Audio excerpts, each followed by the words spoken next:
ice, but also being a pretty decent healer, well, do I have the modded Frost Witch build for you. This is my level 1 to 12 Frost Witch mod build with a list of items and a combat tutorial, and of course we are starting level 1 with the Witch class. Now for our spells we are going to create Lesser Water, and we're going to take Minor Illusion, two really good utility spells early in the game. For a main spell we're going to take Mage Armor, because no build for any sorcerer or spellcaster is complete without Mage Armor. For your ability points we're going to take something like this: 8 Strength, 14 Dexterity, 16 Constitution for any concentration saving throws, 16 Intelligence as that's our spellcasting modifier, 10 Wisdom and 10 Charisma.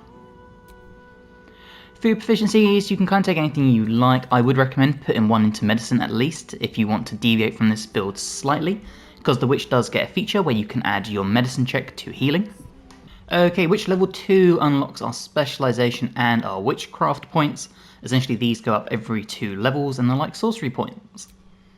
Now for a spell here, we're going to take Dancing Lights, another really good utility spell. And for a spell here, we're obviously going to take Create or Destroy Water. And then when it comes to our class passives, we're going to take Witchcraft Twin Spell. This is identical to the Sorcerer one. So you basically get to target more than one person with a single target spell slot. So for example, a Rare Frost will target 2 people instead of 1. And of course we're doing the Frost Witch. This gives us cold resistance, so we gain resistance to cold damage, only taking half damage from it, as well as Ice Knife. Okay, Witch level 3, and we get Melvina's Frosted Bolts. Fire barrage of 3 magical bolts, each dealing 2d4 plus 1 damage, cost 1 Witchcraft point in addition to spell slots. Really nice early level spell to take. Now for a main spell, we are going to take Mirror Image to help us boost our AC, as well as Darkness, and this will make more sense later in the build. Witch level 4 is where we get more Witchcraft points. We get Elemental Adapt to Cold, so our spells and attacks ignore resistance to cold damage, and we can never roll a 1 for damage, as well as protection from energy cold.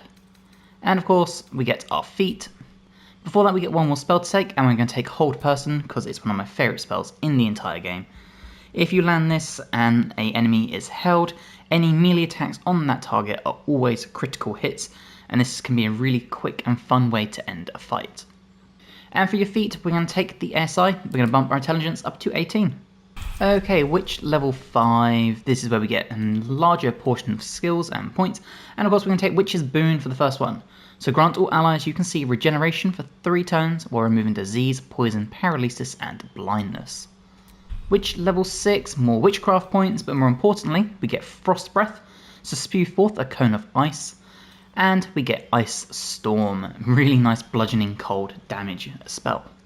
Now for another spell at this point I would take Plant Growth, just to quarter enemies' movement. If you can land this in a choke point and have more ranged combatants, then everyone walking at a quarter of their speed means you can pick them off with ranged spells and bows and all sorts of fun stuff.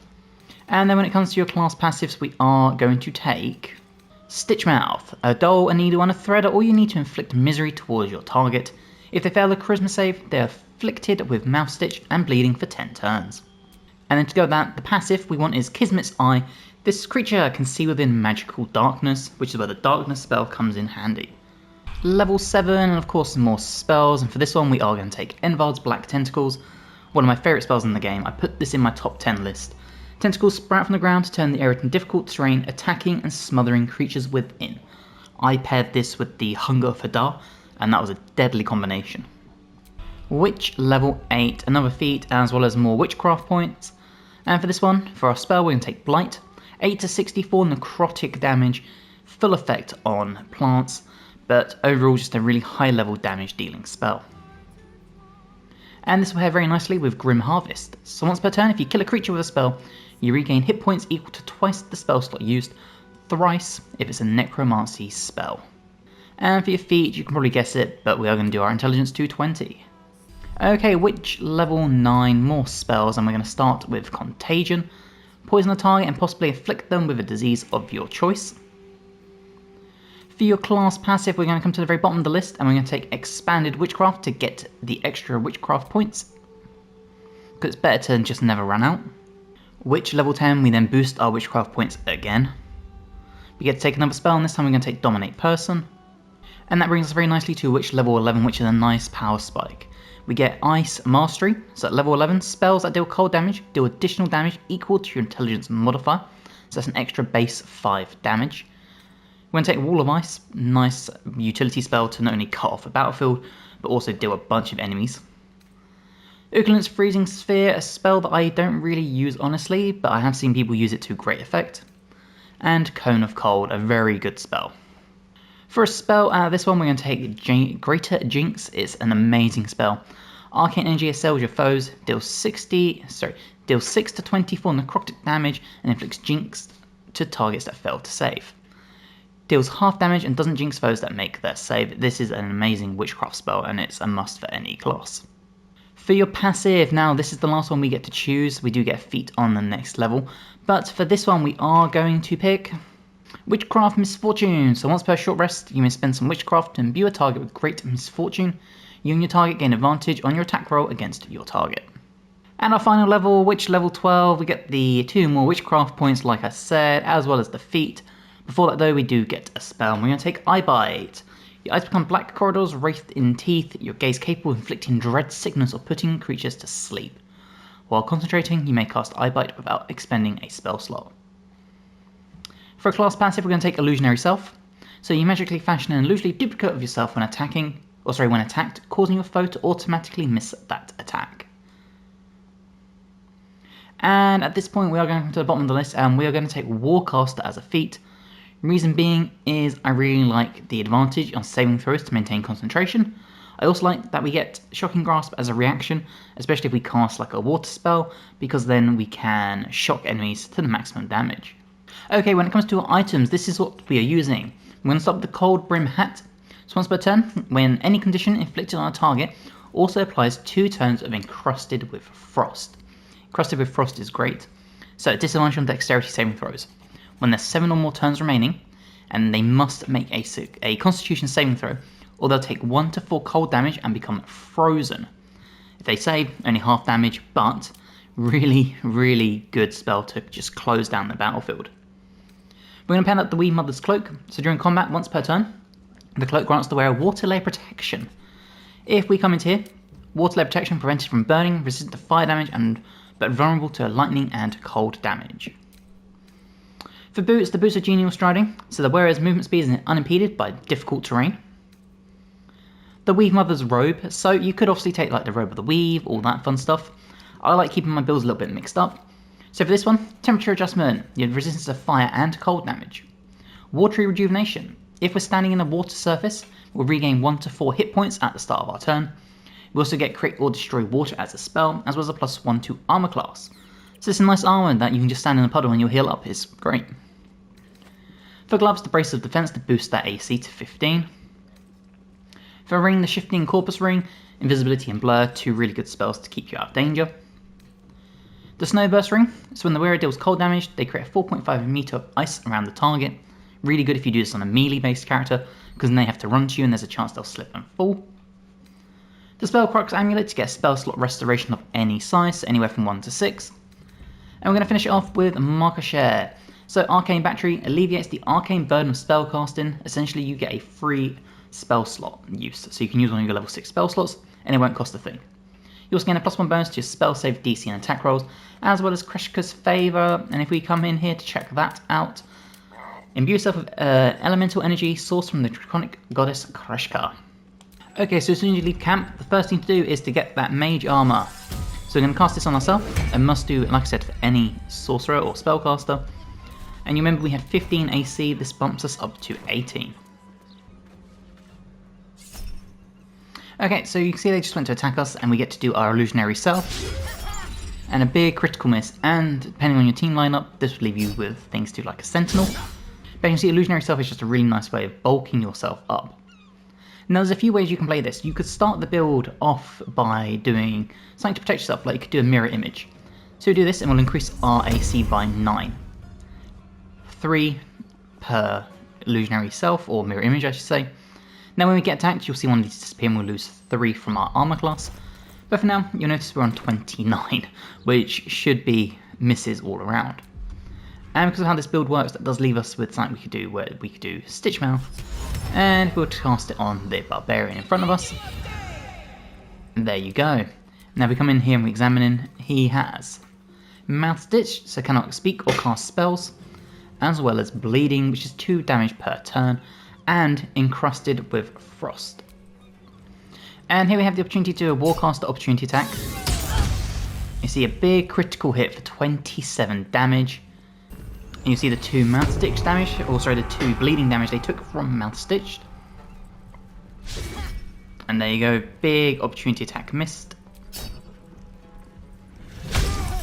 And there you go, you'll see we lost 2 of our mirror images, but it's a nice defensive way to tank yourself up as a spellcaster, protect your concentration, that sort of stuff.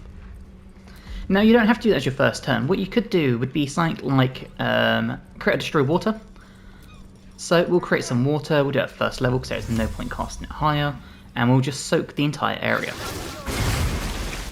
And there we go, and because we've made everyone wet, they all have encrusted with frost thanks to our Cold Brim hat.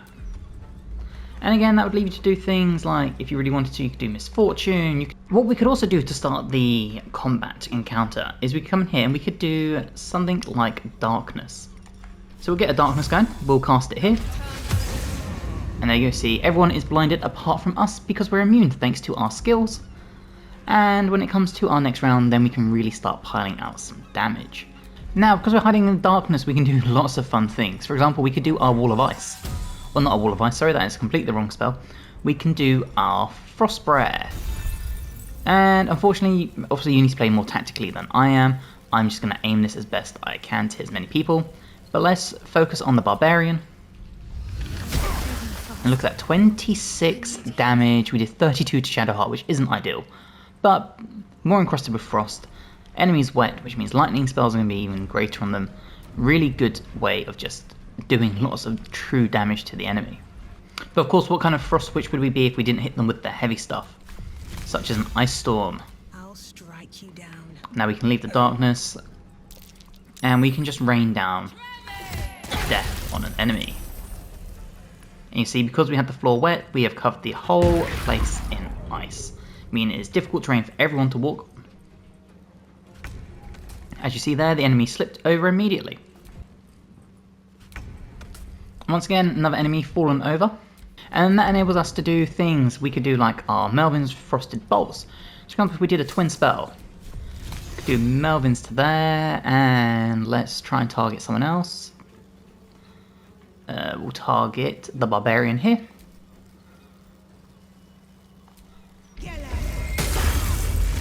And just like that, you'll see we targeted everyone. And of course we can come back in with a Mouth Stitch on an enemy we haven't done it to. And again we can do more Warcasters. Huge 16 damage, you see we've now electrified the floor.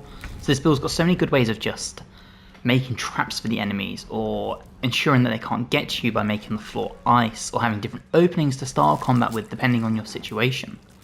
And of course that still leaves our spells like a Cone of Cold we can do over here. For 32 major damage, we even knocked enemies prone. And once again, just enemies fallen, so you can really pair up your Encrusted with Frost, your Bleeding, your Frozen, all these fun status effects. Always this. And see, enemies just cannot get to our people because they're just constantly falling over. And what that means is we come in here with things like our Ice Knife, our low level spells, and do 10 damage like that to just chip away at enemies. And of course that means we have things like our Mouth Stitch, so we can do that on this one. And then they should be finished off from the bleed on the next round. And then we can focus our efforts with our other spells on the enemies around us. And if we aim it at the enemy here, 32 huge damage. Okay, and that's the Ice Frost Witch build complete. Okay, it's time for another modded Baldur's Gate 3 build guide, and this time we're looking at the Witch, and we're going to start with the Herbalist Witch. So this is that build guide. We're going to be going levels 1 to 12 with a combat tutorial and a list of items for you to use. And of course we have to start with the Witch class. Now notice that the spellcasting modifier for this is Intelligence. I thought it was going to be Charisma, I don't know why. It's not, it's Intelligence, I should know that. But for your spells, for level 1 we're going to take Minor Illusion. And we're going to create Lesser Water. 2 spells, if you're following this guide level by level from the start of the game, that I think are very helpful. If you're not, you might want to take something like Dancing Lights instead of Create Water, possibly even Arcane Blade if you want to be more melee, but we're going to use a Staff for this build.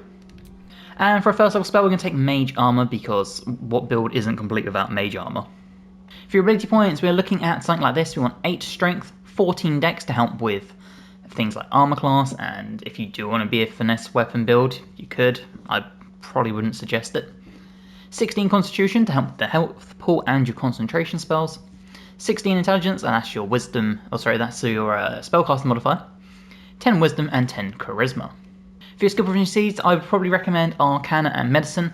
I don't usually do this, but there is a feature later on, a class ability, that lets you add your Medicine ability score to certain items or certain other abilities. So I would probably recommend Medicine and Arcana just for the sake of it. Okay, level 2 of which brings us our specialization as well as Witchcraft. So starting with level 2, witches gain a small pool of Witchcraft points which grows every even level. Awful English.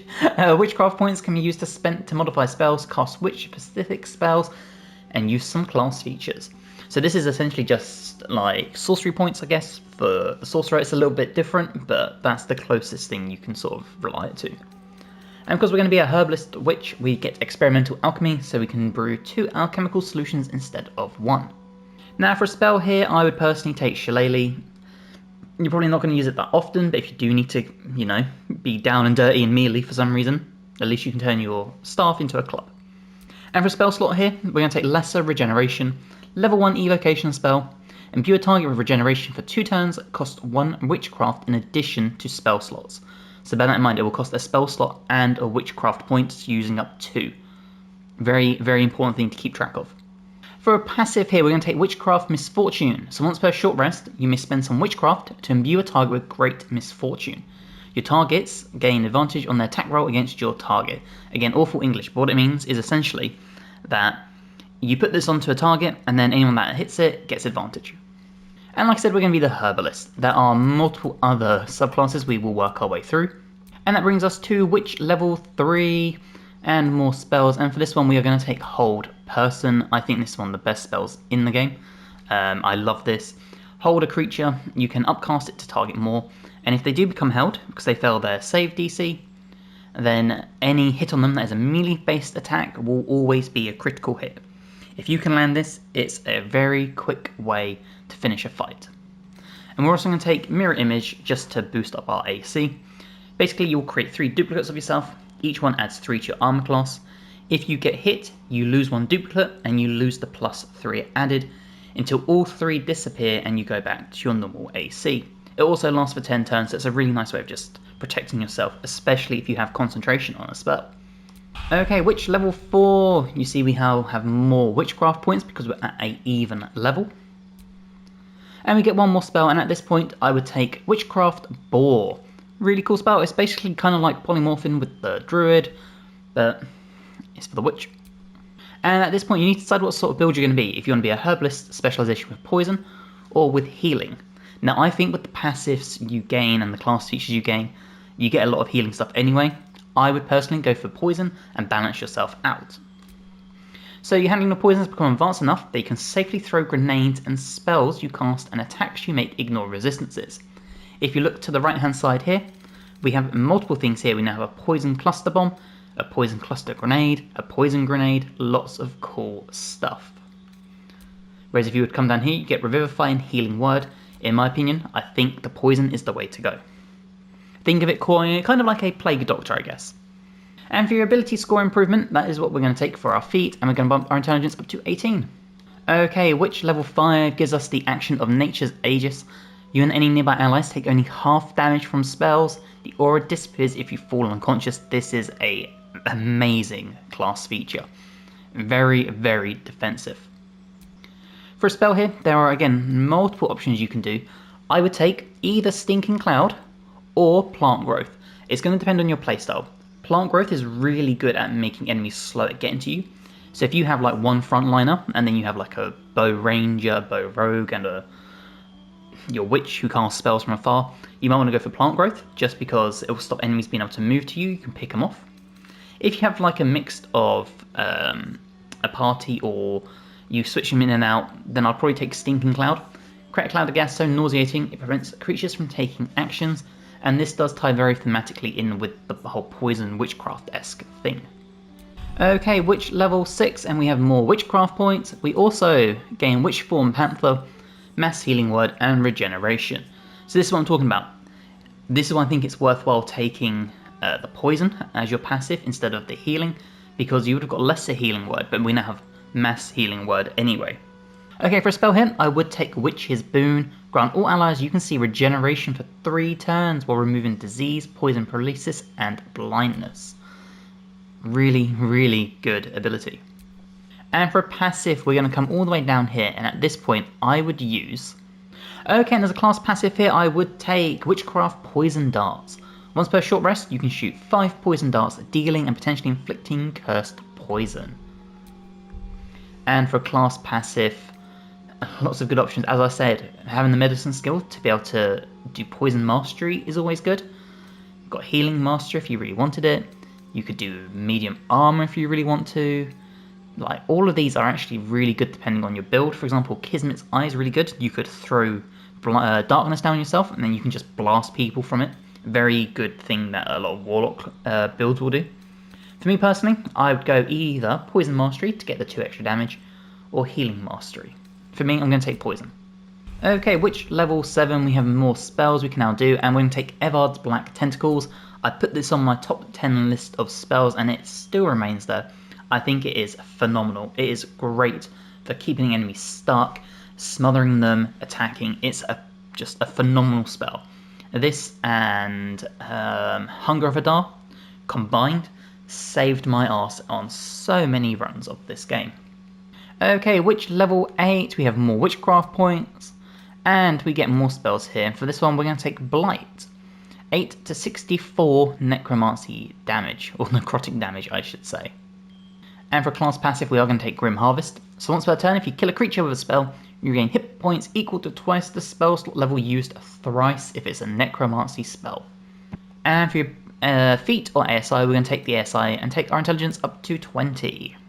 Witch level 9 brings us closer to the max level cap, and at this point we're going to take Contagion, another necromancy spell, poison a target and possibly inflict them with a disease of your choice, another really good concentration spell.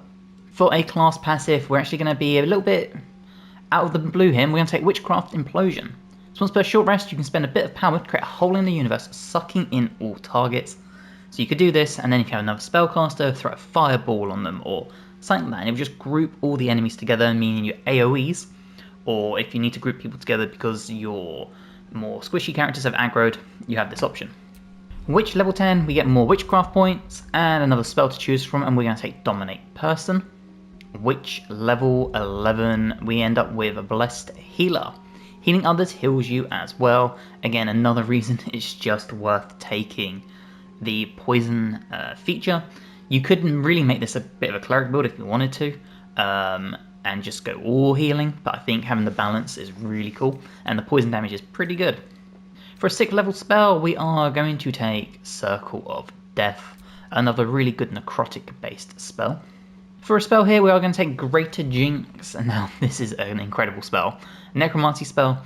Arcane Energy assails your foes, deals 6 to 24 necrotic damage, and inflicts Jinx to your targets to fail to save. Now, this lasts for 3 turns, and Jinx suffers disability on attack rolls and ability checks. It's a great spell. And for your class passive here, we are going to take Witchcraft Twinned Spell, meaning we can spend a Witchcraft point, and if we have a spell that would only target 1 enemy, we can now target 2. And our final level, level 12, we end up with more Witchcraft points, as you could probably guess by now, and another spell we can take here. So at this point, we are going to take Hero's Feast, just a nice way of buffing up your allies if you need to. We're going to take Illusionary Self as a class passive, so you can magically fashion an illusory duplicate of yourself when you are attacked, causing your foe to automatically miss that attack. And for a feat, now there's a few options. You could take your ASI and bump your Charisma up to 18, bump your Dex up to 16. You could take Alert, so you get the +5 to Initiative and can't be surprised. You could dual wield, and you could take 2 staffs if you wanted to. You could take Elemental Adapt because you've got a bunch of different options. You could take Resilient Constitution if you wanted to. For me, I would take Warcaster. Reason being is it will give us a melee based spell that we can use as a reaction or an opportunity attack, and it will give us advantage on saving throws to maintain concentration. Okay, so let's go over our equipment, and we're looking at Browbeaten Circlet for headwear. They're against +1 bonus to spell save DC while threatened. For a cloak, we're going to take the Cloak of the Weave, so you gain a +1 bonus to spell save DC and spell attack rolls. We also gain Absorb Elements, so once per short rest, take half damage from the next elemental attack targeting you, and do an additional 1d6 of that element on your next attack. For boots, we're going to take the Boots of Genial Striding, so we're unimpeded by difficult terrain. For a robe, we're going to take the Robe of the Weave, gain a +1 bonus to spell save DC and spell attack rolls. We also gain Weave Eater, so whenever the wearer succeeds a saving throw against the spell, we regain 1 to 6 hit points, and a +2 to our armor class.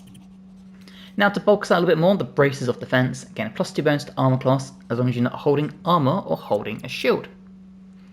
For rings, I really like the Shifting Corpus ring. It gives you invisibility and blur. Essentially, if you start to get threatened and you don't want to use a spell slot, you could use one of these to help yourself out. We're also going to take the Crypt Lord ring, because I think this thematically works really well with the Witch build, and honestly, I kind of like minions. If this isn't your kind of thing, that's absolutely fine. Take something that boosts your cantrip damage or something like that. But I just think minions and witchcraft go very nicely together. For an amulet, the Spellcrux amulet, this is probably a must-have for any spellcaster, but just a spell slot restoration, meaning you get free use of a spell slot. So if you class your level 9 spell slot, then this will boost it out. And Marco Shear is a staff, so you gain a +1 bonus to spell save DC and spell attack rolls. Gain Arcane Battery, so alleviate the arcane burden of spell casting. The next spell doesn't cast a spell, just like this one. So you get 2 free spell slots now, meaning you can blast out those level 6 spell slots if you wanted to. We also get Weapon Enchantment +2 and Kreshka's Favour as an ability. And if we come into here, imbue yourself with elemental energy sourced by the chronic goddess Kreshka. So that is my build guide. Let's go find some combat and show it off. Okay, so when you come out of your camp or whatever after you've long rested, first thing to do is mage armor yourself up, boost that AC, keep yourself protected. If you wanted to, you could also come into here and use your staff or your Spellcrux amulet, for example. If we were to go, we'll use the Spellcrux amulet for this. So after you leave camp, if you really wanted to, you could come into Hero's Feast and watch everyone's AC. You'll see what happens here. You will see we all gained extra health and all sorts, and because we can, Spellcrux amulet spell slot restoration, restore that level 6 spell slot, and there you go, we have everything back apart from the level 1 spell slot we used for mage armor. Okay, you can see we're in combat and we have everyone here, so let's start showing off how the witch works. So there are lots of things we need to show off, lots of really good options too.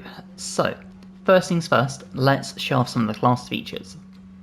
And we're going to start with Witchcraft Implosion. So again, this only works on a short rest, but let's just put it on to this one. 55% chance, we're going to risk it. And there you go, you see we pulled them closer. It's kind of like Thorn Whip in a way. And then this would set you up if you have an AoE, you could just drop an AoE on them. Now you can see they've hit us with a spell, so we get to show off our illusionary self. So if we do this, and a big miss. Okay, so more class features we can show off, and let's do our Poison Cluster Bomb. Now apparently, because we have disadvantage because we're mobile, then that's not ideal. Let's, in that case, we shall, obviously you need to play this more tactically, I'm just trying to show off the features. We're going to aim at this one, and it's going to target the whole area here. So select the option, and there you go, and you can see we did a huge amount of poison damage to this target here, and poisoned the enemy here. And what's really good about this is we could do Shillelagh, just show off. And if we wanted to, we could smack them with a thicker staff. Now, obviously, the good thing about doing this is I can now show you the healing capabilities of the witch build as well. But obviously don't attack your own people, play more tactically. I'm just showing you how these features will work in combat. Okay, so here we are in here, and we have multiple spells we can do. We could do a mass healing word. We could do a witch's boon, which will grant all allies regeneration. So this is a nice little class feature, so let's throw that up. And there you go, we have that regeneration going. We also could do a mass healing word if we wanted to as our bonus action. We'll see the healing capabilities here. So there you go. And look, all the health we just regained from healing our allies. Now you see we healed up again at the start of our turn, which is perfect. And we still have a plethora of options we can do. We have our Witchborn Panther, we have our Boar, but we still have our poison grenades. So again, we can just throw this. And you'll see we targeted more than one person, so we hit Tuxtrin and we also hit Skeeb with it. And we still have the ability, we can come in here with our bonus action and keep mass healing word. We can also do Nature's Aegis. So for example, if we were to do this, there you go. Now everyone is near to us and ourselves will only take half damage from spells until we fall. And with the spellcaster in battle, it's a very helpful skill. Now we took the Witchcraft Poison Darts. So again, we can take this and let's throw it on the Barbarian at the back. Now you see we did miss a few, but we did also get Cursed Poison for 5 turns. And like I said, we do have Shillelagh, so we can smack this one. And there you go, that would be how your Shillelagh would work. Now again, we have other spells such as Greater Jinx. If we were to class this onto this enemy, look at the damage we provided there. We also healed up for 18, thanks to having necrotic damage. And we get to show off our Warcaster, and this is why we took it. 17 damage. Now, we have our twin spell, so if we were to activate this, we could then come back in here and we have loads of spells we could choose from. So for example, if we were to do Greater Jinx again, we can click this and we can target both of the enemies here. And we've absolutely melted one of them and caused a huge amount of damage to the other. It is now jinxed, and if we were to remind ourselves what that does, suffers disadvantage on attack rolls and ability checks. And bear in mind, this is not even using all of our battlefield controls or half of our healing capabilities. Now when I speak about battlefield control, hold person, things like this are incredible. So if we were to cast this, and let's see if we can target both the remaining enemies. Hold person, upcast it to level 3, target them, and target them. Now one of them saved, but this one hasn't. So what that basically means is now any hit on this one while they're held will be a critical hit. And if you can land this on as many enemies as possible, you will control the battlefield on round 1. It is an incredible spell. And if you have a Barbarian or a Warrior that can hit really hard, you will punish enemies immediately. For example, if we come up here now with our Rogue and do our normal attack, there you go, we melted them. And because the items we're using, we actually gain a plus 10 temporary hit points if we land a critical hit. So if you compare this really nicely with some of your weapons on your other characters, you are going to pile out the damage. And again, we still have other big spells we can do that we haven't. We have more battlefield controls like Evar's Black Tentacle, like a Stinking Cloud. But we also have things like Blight that can do amazing damage.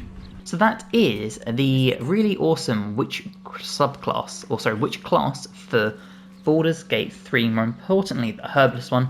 Really, really good healer, really good poison, and Greater Jinx is just a great spell. You will need to keep track of your witchcraft points and your spell slots just like you would a sorcerer, so as long as you're used to that you should be okay. But it's just a really fun build.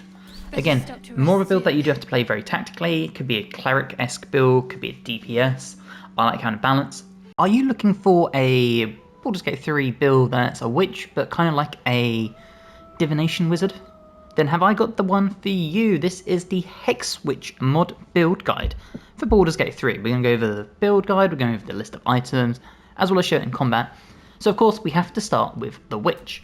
Now for your spells at this point, I would personally take Dancing Lights and Minor Illusion. I think these are two really good sort of like early level, just utility spells that work amazing. As well as mage armor. Now, no, any spellcaster build that doesn't use armor is not complete unless you have mage armor. Sorcerers, wizards, even the witch, it's a great way of boosting up your AC. Basically increase your armor class to 13 and then you add your dex modifier. So in this case it's going to be +2, so that's already a base AC of 15. Now for ability points, we want something akin to this. We want 8 strength, 14 dex, 16 constitution, as this will help with our concentration spells, 16 intelligence, as this is our spellcasting modifier, 10 wisdom, and 10 charisma.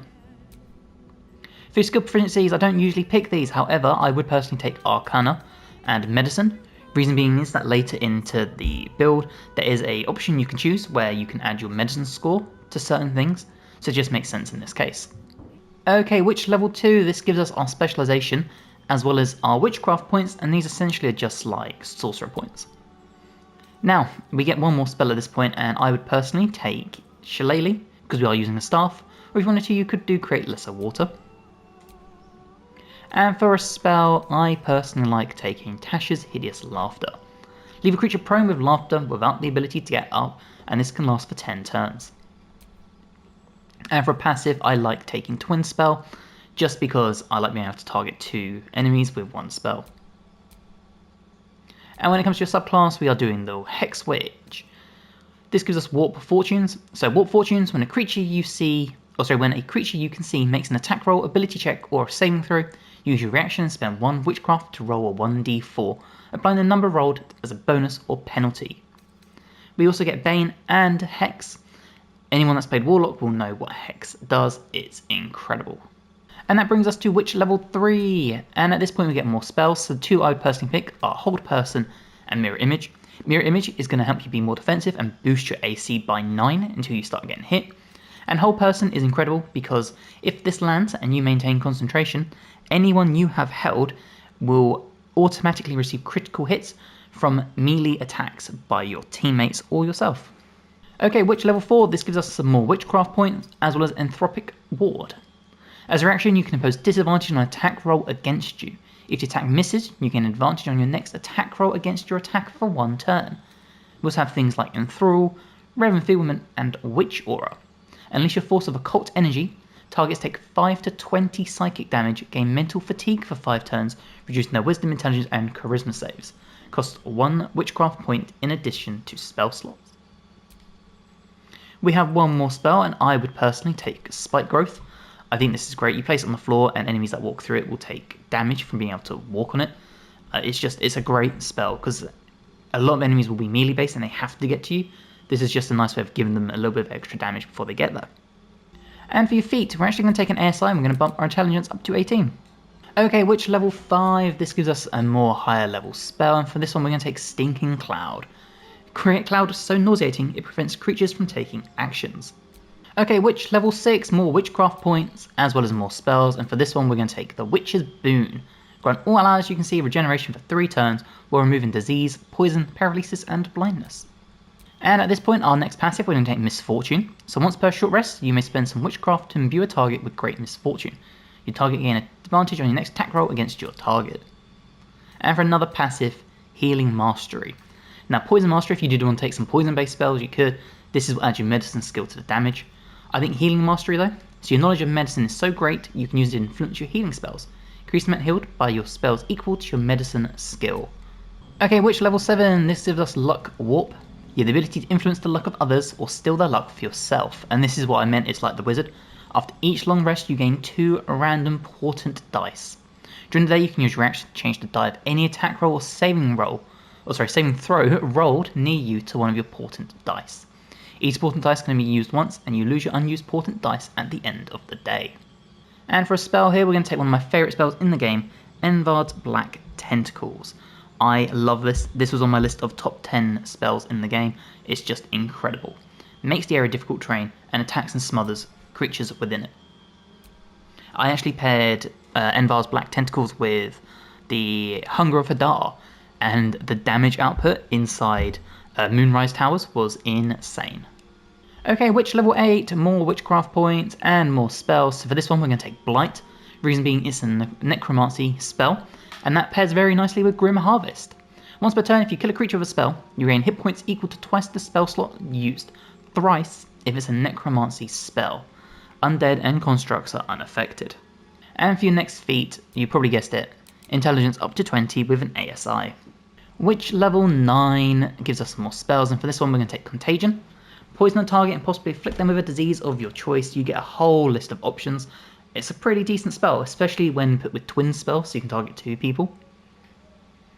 For your next passive, we're going to come all the way to the bottom. We're going to take Expended Witchcraft. Increase your total Witchcraft points by 4.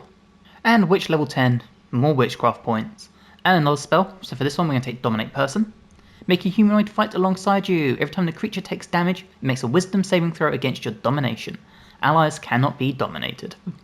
Witch level 11 gives us Distort Fortunes, so this is an improved Warp Fortunes, one of our early class abilities.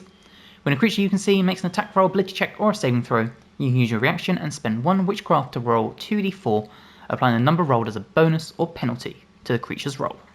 Now for a spell here, I love taking Circle of Death. I think it's just incredible. You should also take Greater Jinx. You get one of these spells at one level, one at the next level when you level up. Kind of depends on which one you want. I will do Greater Jinx now, because I actually do think it's probably a better spell.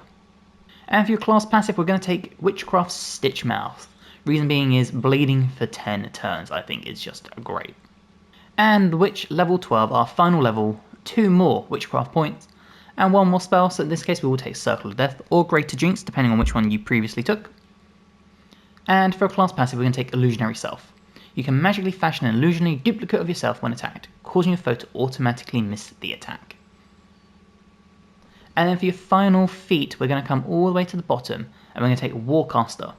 Reason being is it will give us a melee reaction of Shocking Grasp as a if they move out of like melee range of you, but more importantly, advantage on saving throws to maintain concentration, because the Witch class itself has a lot of concentration spells. So this is just a nice way of trying to maintain your spell slots as well as your battlefield control as best you can. Okay, so if we go over our items, for a cloak, we're using the Cloak of the Weave. So you gain +1 bonus to spell save DC and spell attack rolls, but more importantly, absorb elements. Absorb elemental damage once per short rest.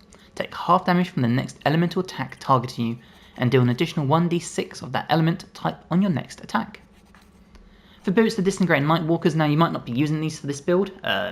In that case, you want to use sort of any other shoes that allow you to not be sort of trapped within difficult terrain. The reason I say this is Disintegrating Nightwalkers are probably my favourite boots in the game, for the fact you have Misty Step, and you can't be enwebbed, entangled, or ensnared, or slip on ice or grease. For robe, I really like the Robe of the Weave. Again, +1 bonus to spell save DC and spell attack rolls. Whenever the wearer succeeds a saving throw against a spell, we regain 1 to 6 hit points, and we gain armor class bonus of +2, which pairs very nicely with the Braces of Defense to gain another +2 bonus to armor class because we're not wearing armor or using a shield. For ring, I really like the Shifting Corpus ring, invisibility and blur, just nice defensive things if you get overwhelmed.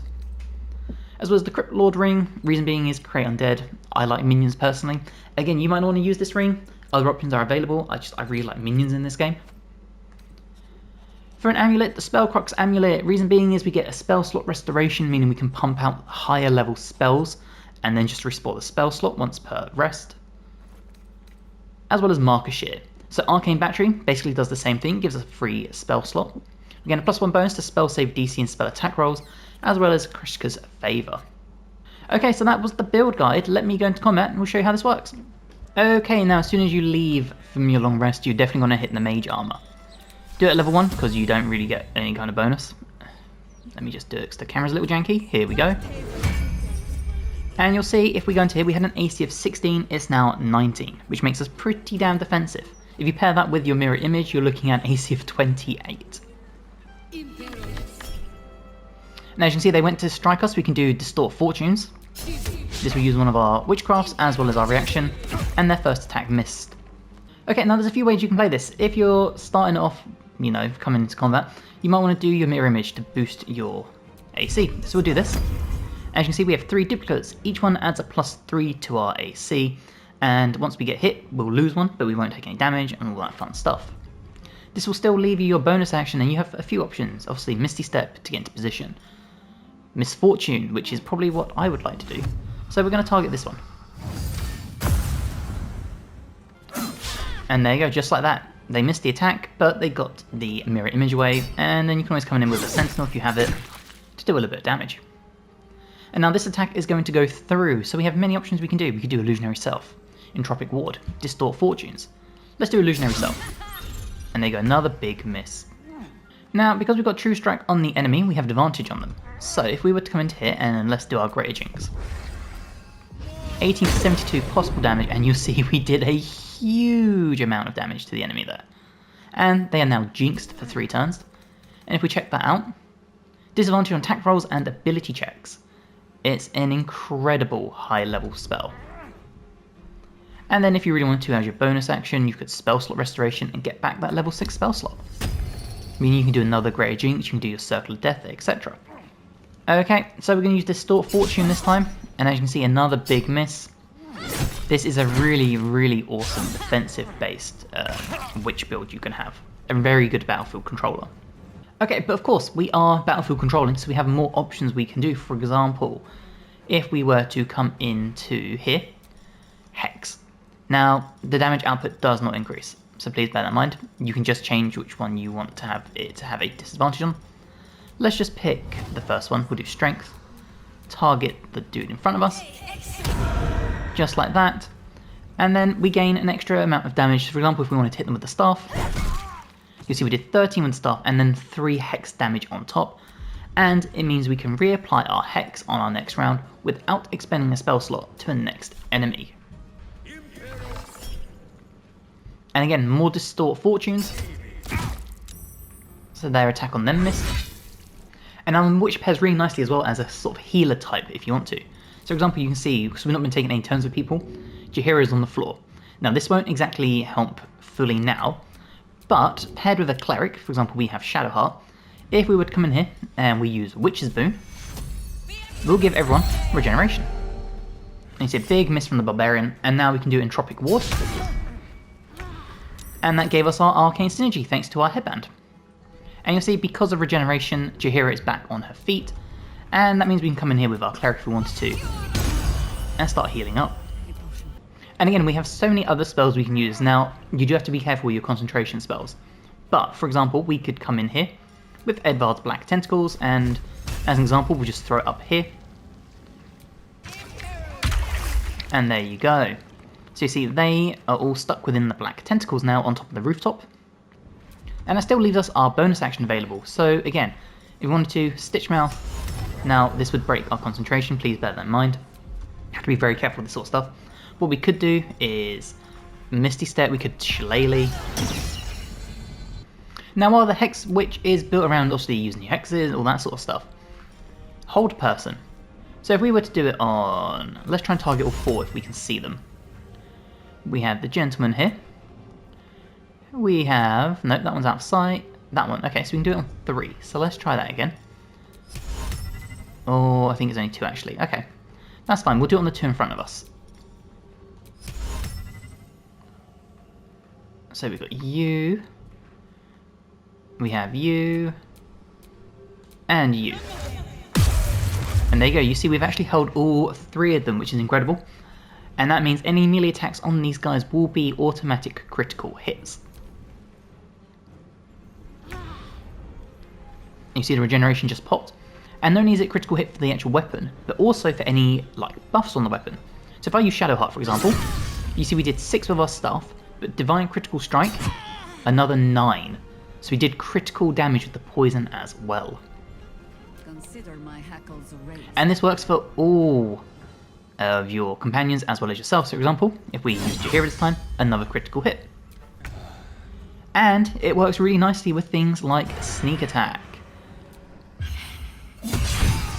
As you can see just there, a huge 62 damage. And it pairs nicely depending on what weapons you've got. For example, on my rogue here, I have, if I come into here, the Sword of Life Stealing, which means on a critical hit, they take 10 extra necrotic damage, and we gain 10 temporary hit points. So Hold Person is a really good spell you can use to synergize with other people's equipment as well. And just as to show you how much we can do as like a shillelagh based critical hit, if I was to just swing here, it's not incredible, but 8 damage is 8 damage. Sometimes that can be the difference between ending a fight and not. And again, if you compare Hold Person with Rogue, you can do the sneak attack and get 59 damage, and then still use your offhand if you're dual wielding for another critical hit for 13.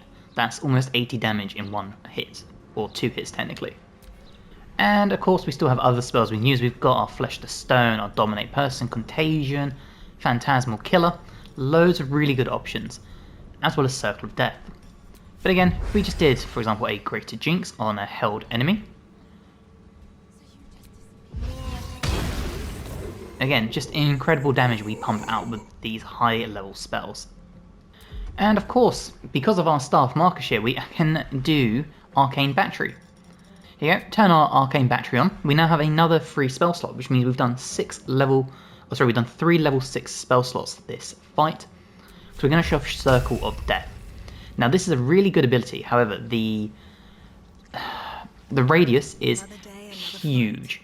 So you have to plan this carefully, otherwise you will do a lot of damage to yourself, to your allies.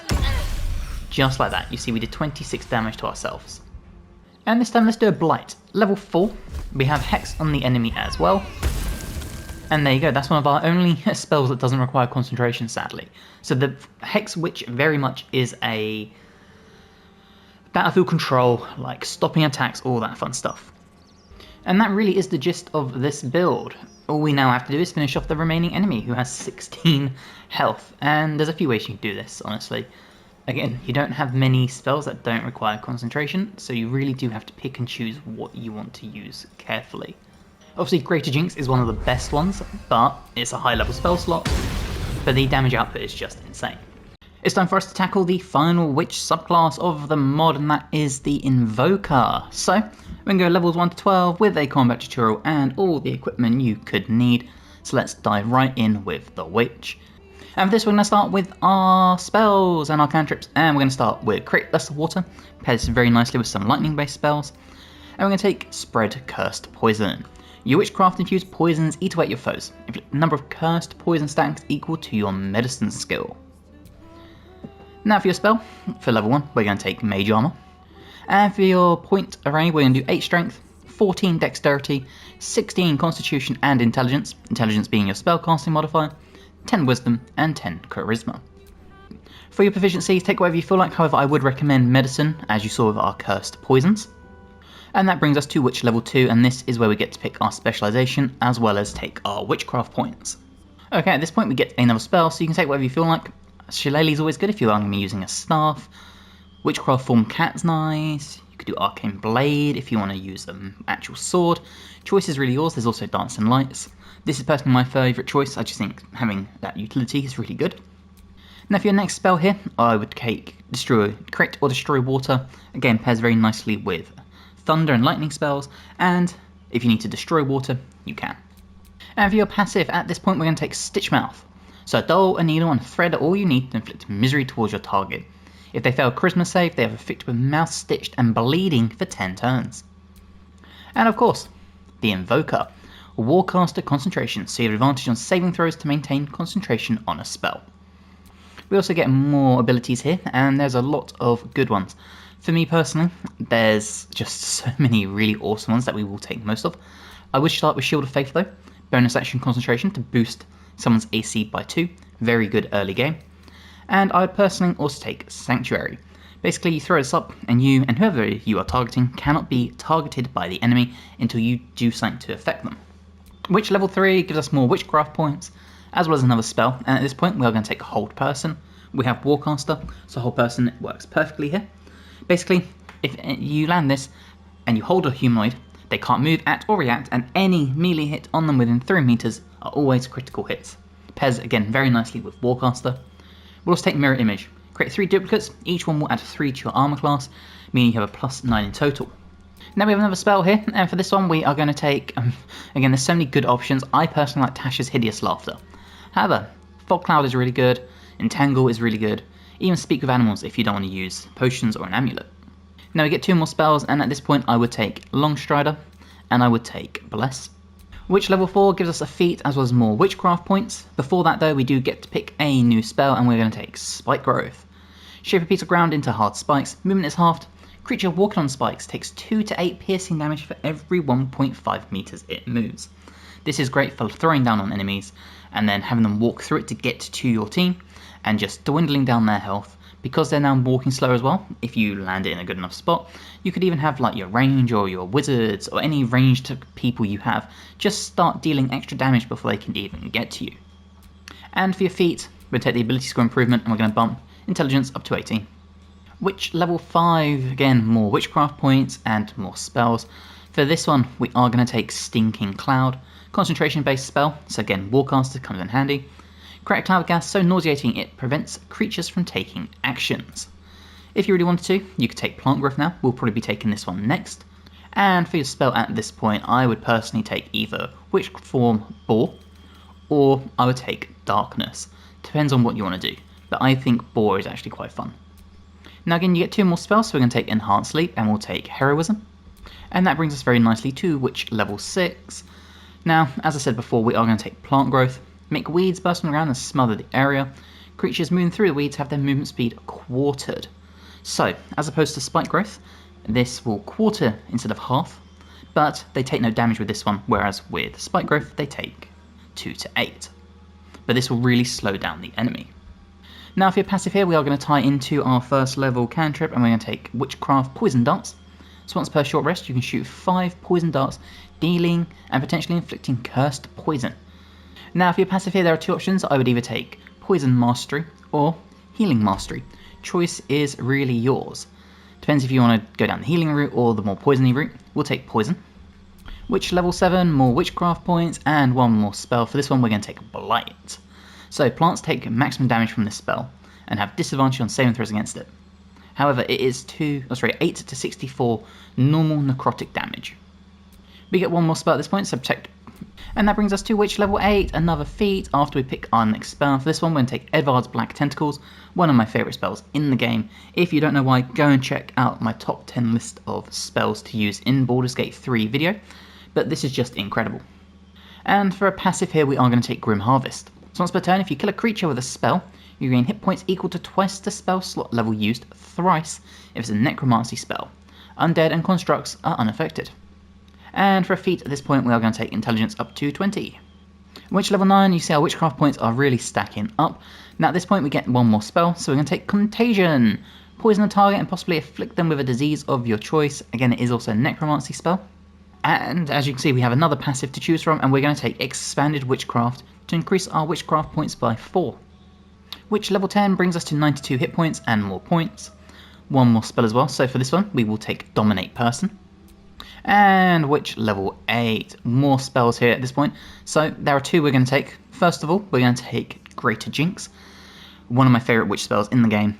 Necrotic, Psychic or Cold, all combined, and it's just incredible. I will show you this in combat. Now you can see we have more class passives, so for this one we're going to pick either Witchcraft Implosion. This will allow you to create a power to suck enemies in by to make a big group of them. Or we will take Twin Spell. Spells only target 1 creature can target an additional creature, and I will show you why. And then Witch level 12 gives us another feat, and you might be thinking, for this spell here we're going to take Hero's Feast. We're going to take Circle of Death for that necrotic damage to tie in with our Grim Harvest and all that fun stuff. This also ties into our equipment, as I will show you. For a passive, we are going to take Illusionary Self, so you can magically fashion an illusionary duplicate of yourself when attacked, causing your foe to automatically miss that attack.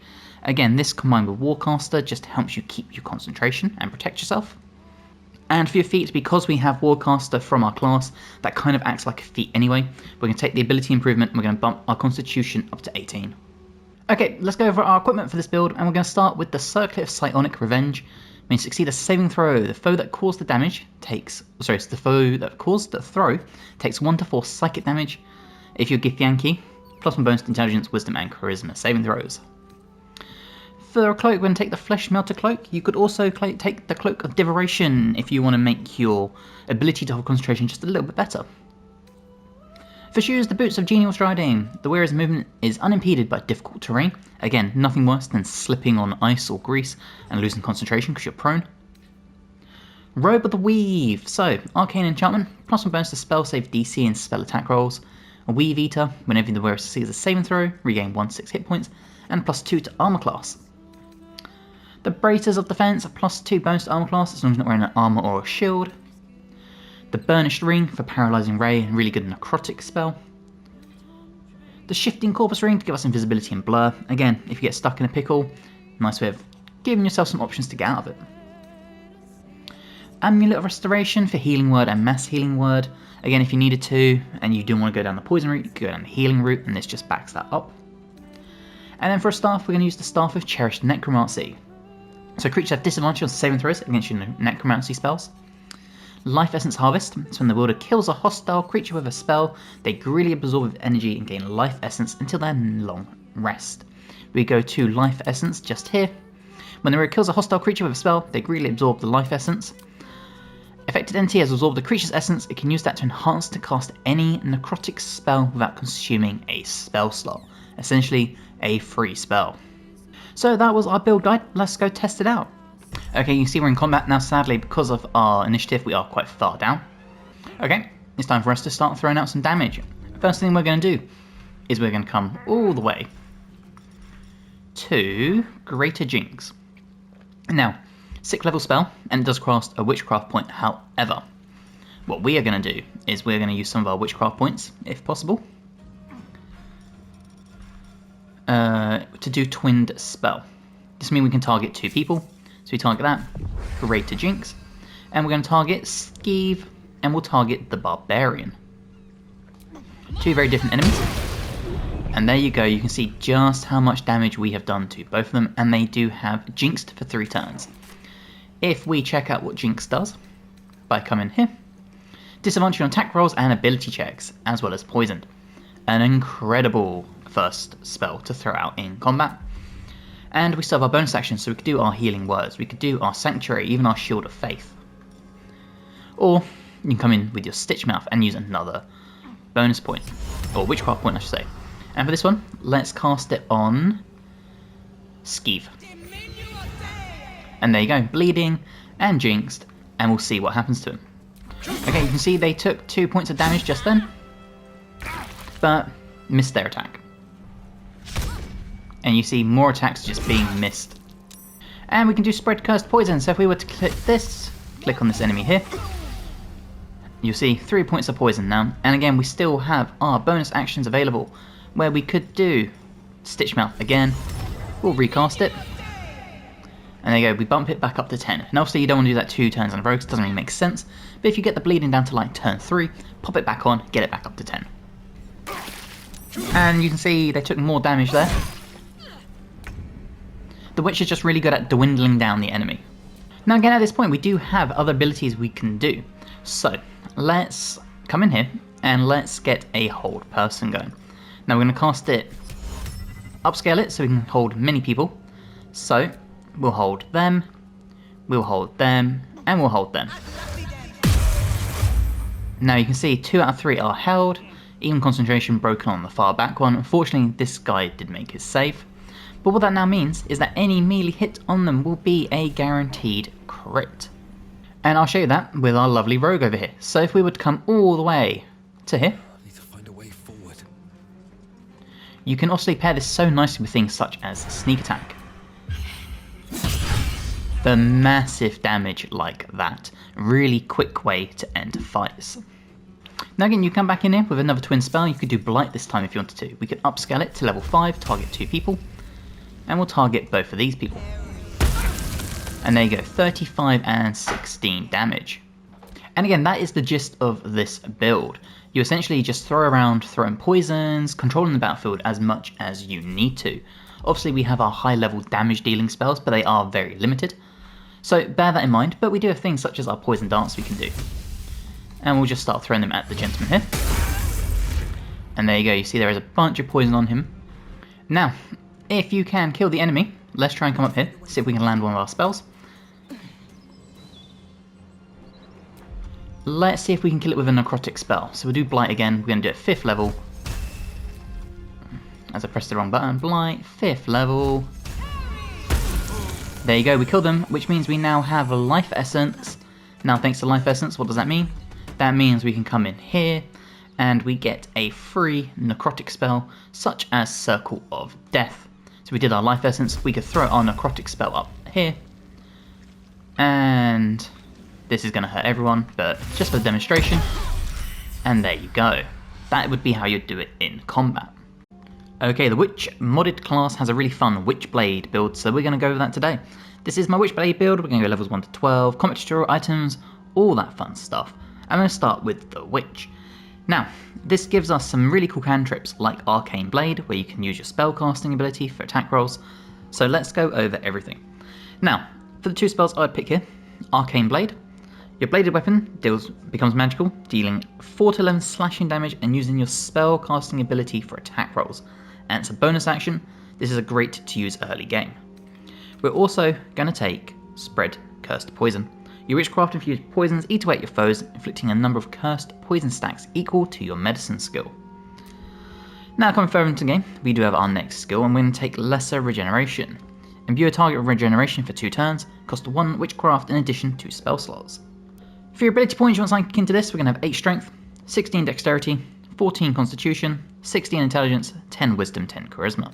Intelligence being our spellcasting modifier, constitution for health and concentration, dexterity for finesse weapons if you want to use that instead, helps with your AC, initiative, and then strength. We don't need strength for our items because we can either use our dex or we can use our spells and turn it into our intelligence. For your efficiencies, take what you feel like, but I would suggest taking medicine.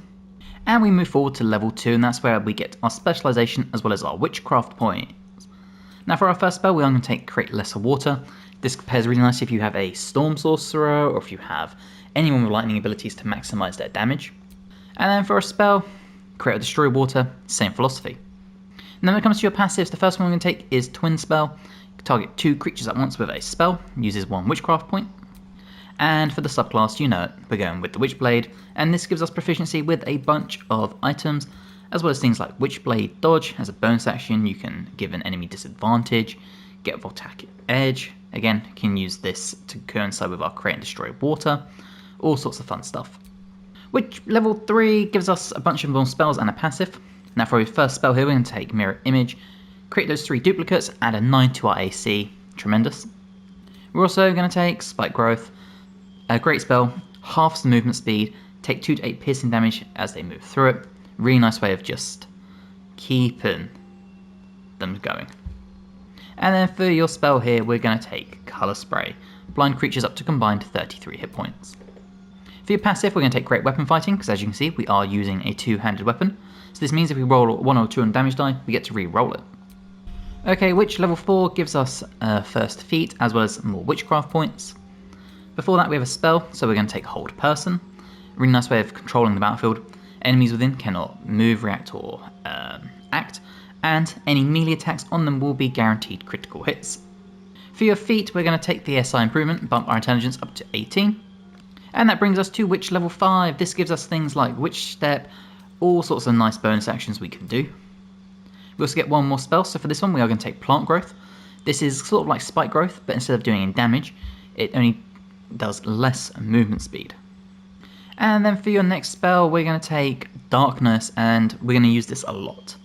That brings us to level 6 and more witchcraft points and an extra attack. 1 more spell, so for this one we are going to take Witch's Boon. Grant all allies, you can see regeneration for 3 turns. And we get another passive, and for this one we're going to take Distant Spell. Now when it comes to your passive here, we are going to take Kismet's Eye, so this creature can see within magical darkness. Witch level 7 gives us Mage Blade. Melee weapon attacks with weapons you're proficient with do additional slashing damage equal to your intelligence modifier, so just a little bit extra damage. This brings us to our next bunch of spells, and we're going to take Edvard's Black Tentacles, one of my favourite spells in the game. I put this on my top 10 list, it has stayed on my top 10 list. And that brings us to level 8, another feat, as well as some witchcraft points. For a spell here, we're going to take Blight. And then we're going to take Dampen Elements. So when you and an ally get hit with Acid, Cold, Fire, Lightning or Thunder damage, use your action to half the attack's damage. I love this because it just defensively boosts your whole party. And then for a feat, we're going to take the ASI, Intelligence up to 20. Witch level 9 gives us Phase Edge. At 9th level, Witchblades gain the ability to spend Witchcraft to temporarily imbue their weapons with 3 to 18 extra force damage and greater invisibility. We get more spells, so here we're going to take Contagion. And we get some passives, and we're going to come all the way to the bottom. For expended Witchcraft, we want those 4 extra Witchcraft points. Witch level 10 gives us a counter attack, so when someone misses us with a melee attack, we can spend a Witchcraft point to strike back. We get another spell, so we're going to take Dominate Person. And Witch level 11, we get another passive and some more skills. Our first spell is going to be Greater Jinx. I love this spell for any witch. 18 to 72 damage. It's psychic, cold, necrotic, also it's just amazing. You have to choose this spell in my opinion. We get another passive, and you can probably guess, but we're going to come to Witchcraft Mastery to get another 6 points. And that brings us to level 12, where we get a new feat, and we're going to pick Hero's Feast in case you don't want to use damage, you want to be a bit more defensive and have a bit more utility. Hero's Feast is the way to go. For a passive, we are going to take Illusionary Self. You can magically fashion an illusionary duplicate of yourself when attacked, causing your foes to automatically miss that attack, again making us super defensive. And then for a feat, we're going to come all the way down here, and we're going to take Savage Attacker. Essentially, we roll our damage dice twice, and we use the highest amount. Okay, let's go over our items. So for helmet, we're using the Helldusk helmet. Please bear in mind, we cannot use medium armor. If we come to our proficiencies, following this build as it is, we only have light armor and we have shields. So bear that in mind, things like Savrok's Horn Helmet, you won't be able to use stuff like that. For a cloak, the Flesh Melted Cloaks, and when you take melee damage, they take 1 to 4 acid. The Disintegrating Nightwalkers stop you from being enwebbed, entangled, or ensnared, can't slip on ice or grease. Get Misty Step as well. You could put this on a different character if you wanted to, because obviously we gain things like Witch Step, whatever it's called. So instead you just swap these up for the Boots of Genial Striding. Works as well. For this build to really work in the end of the game, we're going to take the Gauntlets of Hill Giant Strength. Now bearing in mind, you could put this on another ally and just focus on using your Intelligence as your buff to use your bonus action to boost your sword. But if you don't want to use that and you want to save your spell slots, go for the Gauntlets of Hill Giant Strength. They're interchangeable, depending on which sort of version you want to go. If you want to put this on Lae'zel, for example, and have Lae'zel and your Witchblade, you could, or you can just focus on your Witchblade. The Ring of Regeneration to continually heal up 1 to 4 hit points at the start of our turn. Killer's Sweetheart to deal critical damage if we kill an enemy. Amulet of Greater Health sets our Constitution 23, helps with our concentration spells. And the Sword of Chaos. On a hit, regain 1 to 6 hit points, and once again, good damage. If you want to switch this out, my suggestion would be to take something such as the Hellbird of Vigilance. Sentinel weapon, so +1 to initiative and advantage. Can make an attack roll as a reaction, make it with advantage, gain force damage, and thanks to our Witchblade, we do have proficiency with it. So you know, for example, I'm actually going to use the Halberd, because I've been using the Sword of Chaos so much in many of my builds because I love it. I'll show you it with the Halberd. So that is this build. Let's go pick a fight and show off. Now when you leave combat, there is some stuff you can do. For example, the first thing we're going to do is we're going to use our level 6 spell slot, and we can cast Hero's Feast. And you'll see everyone has become buffed up. Because of the Witchblade, we do actually have 2 level 6 spell slots, which means we still can pump out the Greater Jinx when we get into combat. Okay, as you can see, we have started the combat, and we're actually mid sort of initiative, so we'll take that. And now it's our turn, and the gist of this build is you want to be in melee, and we're going to throw up Darkness. We're going to try and encase as many people as possible. Sadly, we can't seem to encase everyone, so we will put it here. And we'll deal with the Barbarian. Now we're immune to blinded, which means we can run in here. And on our next turns, we can actually start smacking enemies as hard as we want. What is really cool is we have spells like we can do things like our Volcanic Edge and all that sort of fun stuff. Now you see the enemies are attacking us, but we're saving those concentration throws. Now you see we healed up for 1, and we can just stand in the pocket now, and we can start taking the attacks to the enemies. Now again, we do have an extra attack, so we get a bunch of extra goodness when it comes to dealing these attacks. And we're just going to chip away at the Barbarian in the middle. And this works really well, because if you have this with a bunch of enemies in melee, then you will just stand in pocket, control the battlefield, and just rain down death. You see our AC is really good, but they're missing attacks. And again, we just stand here, and we rain down death. Just like that. We could try our volcanic edges if we wanted to. So there you go, we'll get that ready for our next round. And just so many good things. We can even do a phase edge. So you really get to choose these options for dealing extra damage. Orders. You can see a big miss, then a hit, but they still maintained concentration. Okay, so we've got all our buffs going. Let's check out our damage output now. So that's the first hit. Because of that extra attack, we can come in here. Executioner. Guaranteed crit, we're going to save that because I want to show you the base damage with your buffs. And there you go, even without the critical, we still did over 40 points of damage. And then from there, as a bonus action, we can do things like Witch Step. And we can't seem to see it. There we go, we'll come up here and start hunting down the next ones. Now again, we have the Killer Sweetheart, so we're going to guarantee a crit here. And there you go. Now unfortunately they are a rogue, so rogues are just incredible. But lots of fun things like that, and again, just stay in the pocket, dealing damage. But we also have our spellcasting stuff, and we can't forget about that. So, as I said before, things like create destroy water. Let's create lesser water.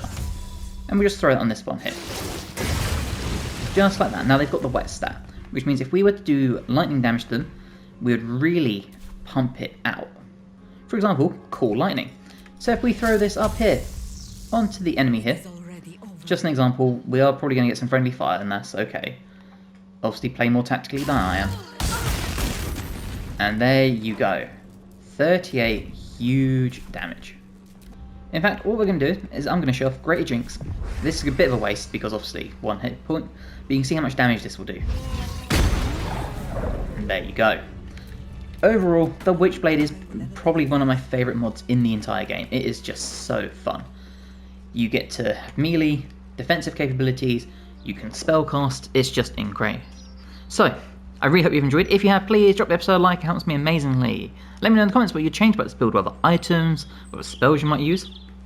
If you're not ready, please subscribe to the channel for more. I've got more Baldur's Gate guides, more guides to Path of Exile, Dragon Age to Veilguard, Elden Ring, all that fun stuff. I really do hope you have enjoyed, and if you have, hopefully, I'll see you in the next one. Bye guys.